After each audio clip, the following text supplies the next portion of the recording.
What's going on, everybody? My name is Colton, and welcome to my Week 15 NFL picks. Bye weeks are over as we hurl towards the playoffs. We got 16 games, a full slate of NFL action this week.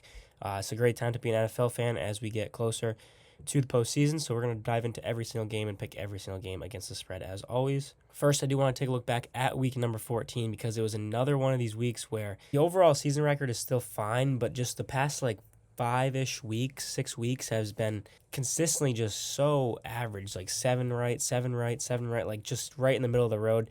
And again, there were some really tough games to be on the wrong side of. The Thursday night football game wasn't particularly close. The Lions handled business there. The Browns really surprised me with how poorly they played defensively against the Tennessee Titans. And as you can see, we started rough in week 14. The Jets, the Brady Cook, I don't know. Couldn't have seen that coming. I'm not saying if Tyrod Taylor did start, it would be a Jets cover, but I think it definitely would have been more competitive. The Buccaneers just lackadaisical in that game. They lose outright to the Saints. Got back on track a little bit with the Jaguars. The Bengals cover. They should have won that game outright, arguably, but Joe Burrow had some tough interception luck down the stretch. Almost switched off the Vikings. I stood with them, and they ended up winning in dominant fashion against the Commanders. Seahawks roll the Falcons. We started to get hot, as you can see. The Steelers won outright against the Ravens. The Broncos, this was a much talked about game. The last-second field goal to cover for the Raiders is what it is. The Broncos didn't get the cover by half a point. Packers was one of my favorite spots of the week, and they won by a touchdown against the Bears.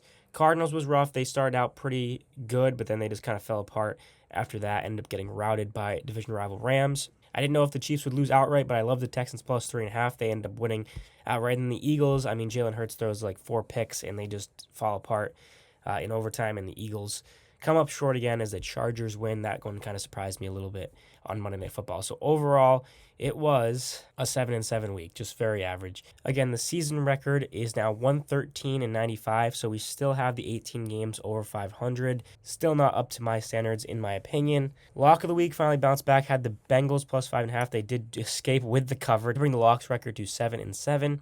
All-time record now sits 413-332, so still good there. All-time locks 28, 21, and 1. Enough about Week 14. Let's get to Week 15. I did have the Falcons. This game had me in a pretzel on Thursday Night Football. I was going back and forth on it. I settled with the Falcons, locked them in, and as you can see, they did win outright. If you happen to miss that game, it was a really good one. NFC South battle.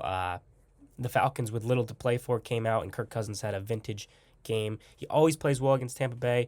I kind of just hadn't been impressed with how Tampa Bay was playing, so I took the Falcons to win. Actually, took the Falcons to cover, took the Bucs to win. Tried to thread the needle, almost had it, but the Falcons kicked the game-winning field goal, so we get the cover. I did think Tampa would escape with the victory, but they come up short, and now they are out of the playoffs, looking in. Waiting to see what the Panthers do on Sunday. Let's start with the Sunday slate. We go 1 o'clock in a historically cold game. It's going to be freezing in Chicago on Sunday. The Browns taking on the Bears. Now, this is a tough one to start with because most accounts, I see this number at 7.5 on pretty much everywhere you look, it's 7.5. For some reason on ESPN here, it's 6.5. I guess that's what it was on Tuesday or whenever this locks. I'm still going to take the Browns. I'm not going to let the point change my mind, but it's just such a critical number. The 7.5 would obviously feel so much better. I really do think the Browns are going to hang around in this game. Bears still aren't a team in my mind to win by margin consistently. I think they are a good team. Their 9-4 record definitely shows that. They fall, after losing to the Packers, they fall from the 1 seed to the 7 seed. That shows how difficult this NFC is this year and how hotly contested it is, especially up top. But I don't think the Browns necessarily win this game, but I think 6.5 is a little bit too much.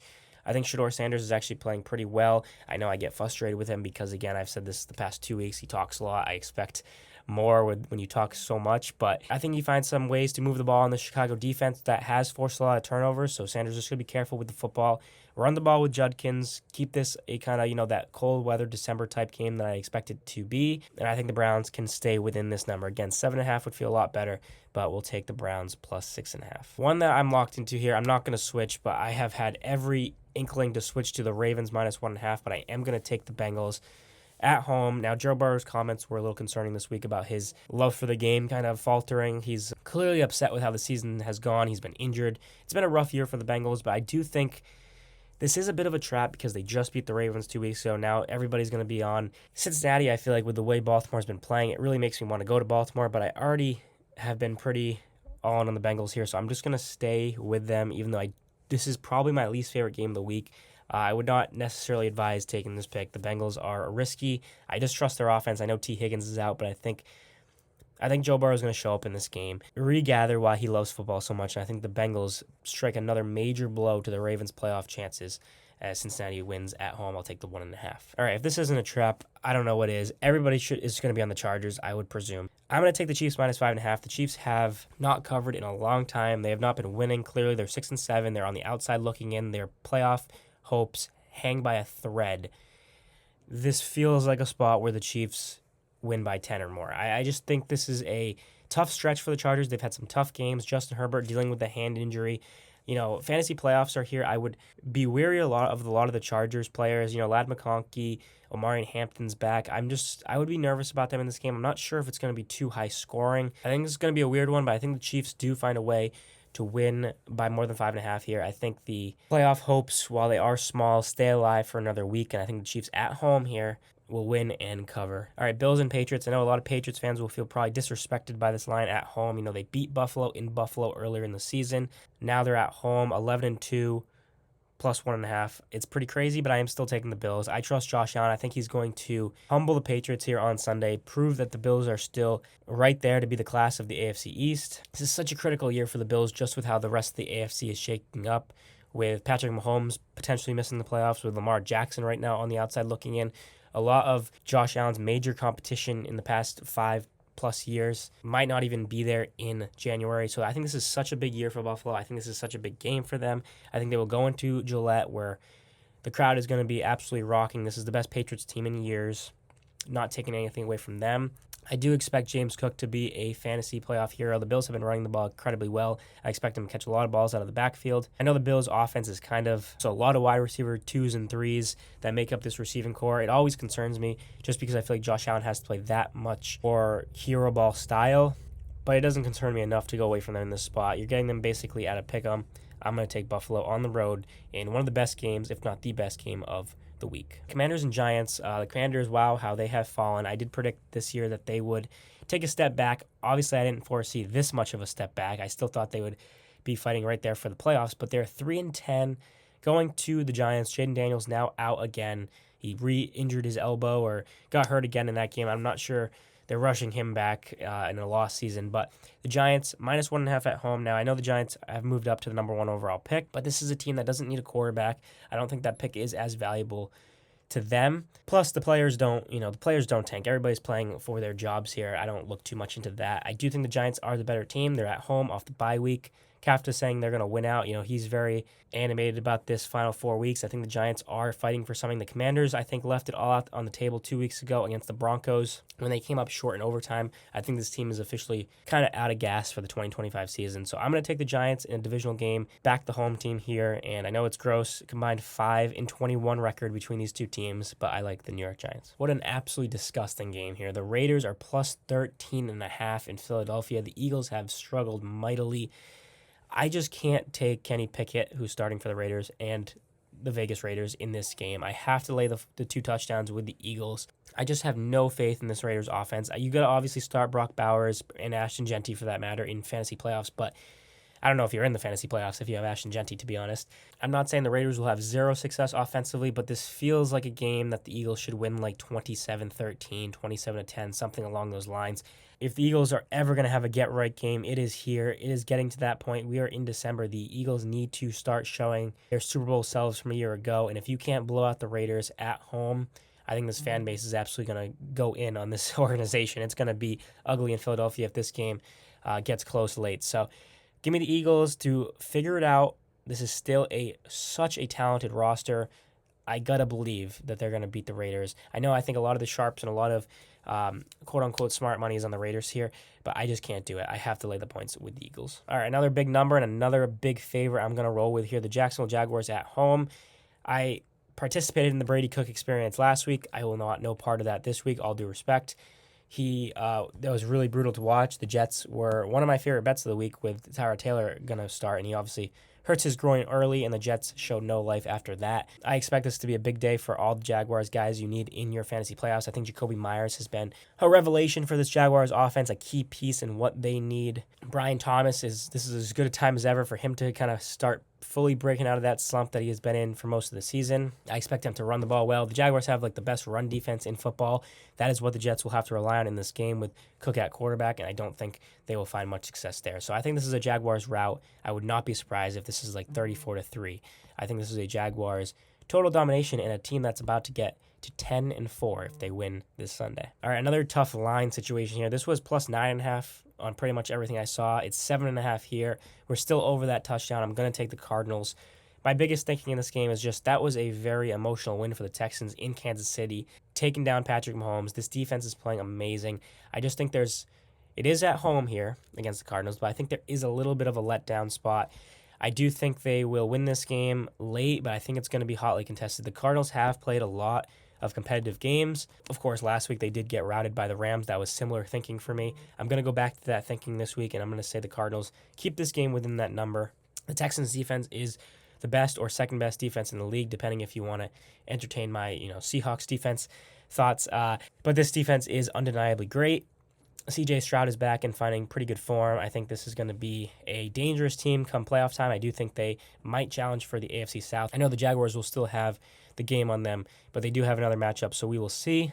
I think this is a really great team, but I just think this is a tricky situational spot here in Week 15. All right, Packers and the Broncos, another 11-win team at home, joining the Patriots. That is an underdog this week. Both teams have won like 10 straight games or whatever. It's pretty crazy, but I'm going to go on the opposite side again here with the Packers minus 1.5.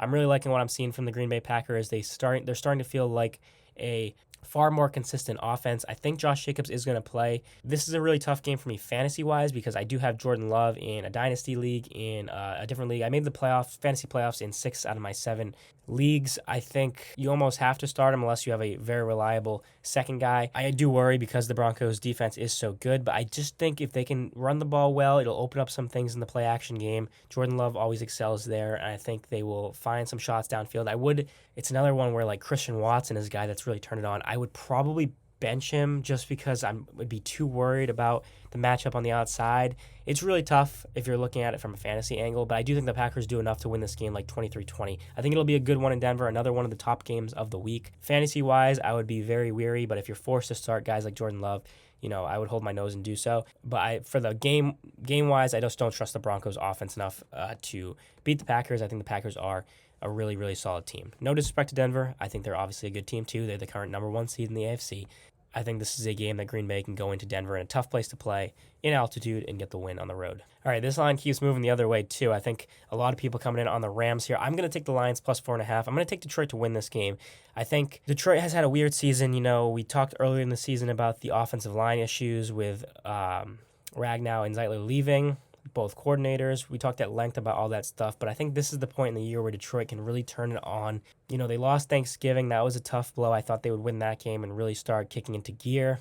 But here's another chance against one of the NFC's best in the Los Angeles Rams. I think they go out on the road. I think Jared Goff plays really well against his former team. Obviously, we got the Stafford-Goff former team battle here. I believe Jared Goff, since the trade happened, is 2-1 against his former team. I think he'll make that 3-1. I will take the 4.5. And I think this will be a great game. Between the Packers, Broncos, the Lions, Rams, the Bills, Patriots, we have some absolute bangers this week. It's going to be a lot of fun. Both these games in the 4 o'clock window. I think these both will be great. And I'm taking the road team in both. Another game I kind of want to switch because the Saints beat the Panthers a few weeks ago, 17-7. I was on the Panthers in that spot. Now we see a Panthers team that finds themselves in first place after the Thursday night loss of Tampa Bay to Atlanta. This feels like a spot where Carolina has to put forth a good effort, and I'm still going to fade them. I don't know. Tyler Shuck has now all of a sudden shown some things. I had said I thought Spencer Rattler was the better option. I think Tyler Shuck is kind of shutting me up now. He's played pretty well. I'm not saying the Saints team is anything to write home about, but in a divisional game, I think the Panthers could literally win this game within that number. I think it's going to be like 21-20, or it's going to be something gross. I think the Saints can win this game at home, play a little spoiler to their division rival. They just did it against the Bucs last week. I think there's a possibility they do it again. I don't know. I don't like this game. It's similar to the Ravens-Bengals where I really want to switch kind of, but I'm just going to stay with it. I'm going to back the home team here. As you can see, only 18% here on the Saints. I'm a little worried about this one, but I'm also starting in Dynasty on my second flex. I'm starting Chuba Hubbard. If you look at him, he came off before the bye week and had a big outing. I kind of expect a little bit from him this week. If you need a deep flex, I would consider starting Chuba Hubbard. All right, the third 12.5 plus favorite I'm taking this week is the San Francisco 49ers at home. Cam Ward had a very nice game last week against the Browns. They had a nice feel-good victory for this organization in what's been a very feel-bad type of year for Tennessee. I do think against San Francisco, who is right in the thick of the playoff hunt, I just don't think they're going to be able to keep up with the 49ers, who are getting healthier. Christian McCaffrey should be a fantasy hero on this day. I'm expecting him to go for 25-plus points and just have a monster day here at home.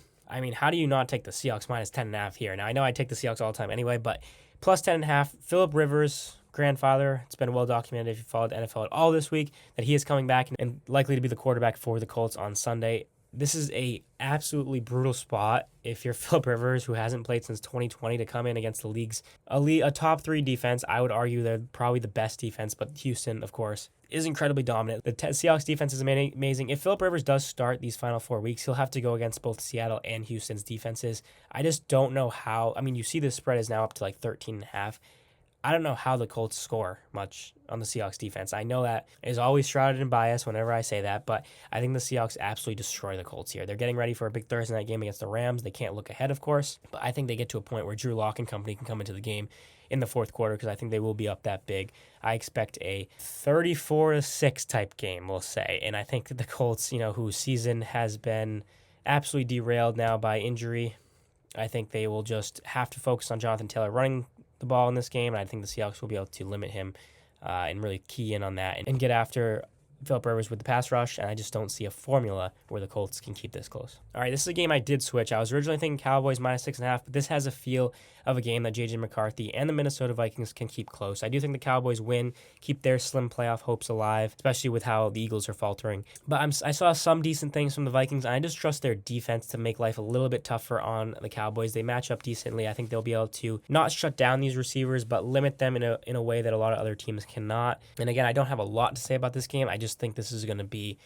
an underrated Sunday night game. With all these great matchups in Week 15, you might expect this one to not be as exciting, but I think we actually do get a really good game in Dallas. I think it's like a 24-20 Cowboys win. Then Monday night, I'm going against my own logic from a week ago. I faded Tua in the cold weather against the Jets. This is obviously a tougher game in Pittsburgh, but I like getting the hook here with Miami. And if you follow Pittsburgh for the past several years, it feels like they lose in spots like this. They go out and beat Baltimore in a game that they quote-unquote shouldn't win, and then they usually falter against the teams that they should beat. And I think this fits that bill perfectly. I would start Jalen Waddle, of course. He's been very good for Miami. I think he could be an underrated fantasy hero for all in the playoffs. He's an underrated receiver in general, and obviously since the Tyreek Hill injury, he's been the wide receiver 1. Devon Achane is expected to play. That's obviously massive. If Pittsburgh wins this game, I think it'll be on a late field goal. I think this will be close, and I think Miami plus 3.5 is the play. My lock of the week, I'm not overthinking it. I'm taking the Seahawks minus 10.5. I don't understand how it's possible for the Colts to keep this game close. I know it's a little hard to make a game a lock that's this many points and that I feel like everybody's going to be on, but I can't overthink it. The Seahawks are so much better. The Seahawks are one of the best teams in the NFC, if not the best. I think they absolutely rout the Colts. So I'll make the Seahawks minus 10.5 my lock of the week here in Week 15. That's going to do it for this one, guys. Be sure to leave a like and subscribe if you enjoyed. Let me know your thoughts on Week 15. We're gearing up for the playoffs. We have some absolutely monumental matchups this week. We look forward to it all. Hope you have a great Week 15, and I will see you all very, very soon. Thanks so much. Peace.